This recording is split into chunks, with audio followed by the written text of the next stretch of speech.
कोणत्या शापामुळे राधा राणीला तिचे पतीही मिळू शकले नाही? हिंदू धर्मात भगवान विष्णूंच्या श्रीकृष्ण अवताराबद्दल कोणाला माहित नाही।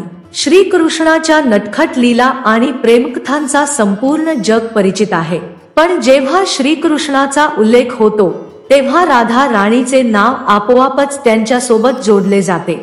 राधा कृष्ण हे नाव एकत्र घेतल्याने अपार शांती आणि सुखाची प्राप्ती होते। जरी राधा कृष्णाचे नाव नेहमी एकत्र घेतले जाते, तरीही सत्य हे आहे की द्वापर युगात भगवान विष्णूंचा अवतार श्रीकृष्ण आणि देवी लक्ष्मीचा अवतार राधा राणी कधीही एकमेकांचे होऊ शकले नाही। तरीही त्यांची प्रेम कहाणी आजही अमर आहे। श्रीकृष्णाने रुक्मिणीशी विवाह केला आणि राधा राणीने अयानशी विवाह केला। राधा राणी आणि अयानच्या विवाहाशी संबंधित एक रोचक कथा आहे। रामावत पुराणात राधा राणीच्या पतीचे वर्णन आहे। या कथेनुसार राधा राणीचे पती अयान हे बरसानेच्या महापंडित पोखर पाटचे पुत्र होते। शुक्ल पक्ष देवी राधाचे वडील बृजभान यांचे परम मित्र होते। एका यज्ञादरम्यान बृजभान यांना मदत केल्यामुळे महापंडित पोखर पाटला वरदान मिळाले होते की ते जीवनात एकदा बृजभान यांच्याकडून काहीही मागू शकतील। महापंडित पोखर पाटने आपल्या वरदानाचा वापर करून राधा राणी आणि श्रीकृष्णाचा विवाह थांबवला आणि राजा बृजभान यांच्याकडून राधा राणीचा हात आपल्या पुत्र अयानसाठी मागितला। अयानला लहानपणापासूनच राधाशी विवाह करायचा होता आणि त्याला बरसानेचा भावी राजा बनण्याची लालसा होती।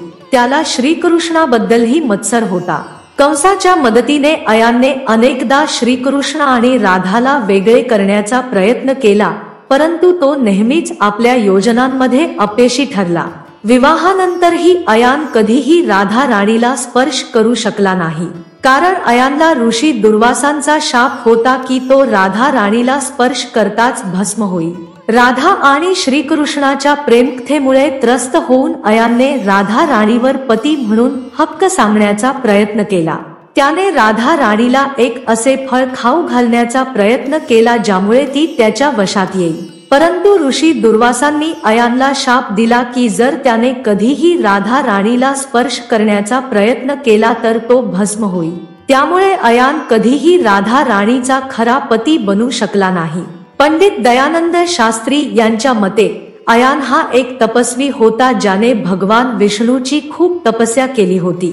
भगवान विष्णू प्रसन्न होऊन त्याला वरदान दिले की देवी लक्ष्मीचा अवतार राधा राणीच्या रूपात पृथ्वीवर होईल तेव्हा त्याचा विवाह तिच्याशी होईल, परंतु त्यांनी हेही सांगितले की तो देवी लक्ष्मीशी विवाह तर करेल, पण तिला कधीही प्राप्त करू शकणार नाही आणि नपुंसक रूपात जन्म घेईल। मित्रांनो, हा व्हिडिओ तुम्हाला कसा वाटला ते कमेंट करून नक्की सांगा आणि व्हिडिओ शेवटपर्यंत बघितल्याबद्दल तुमचे धन्यवाद। भेटूया पुढच्या व्हिडिओमध्ये।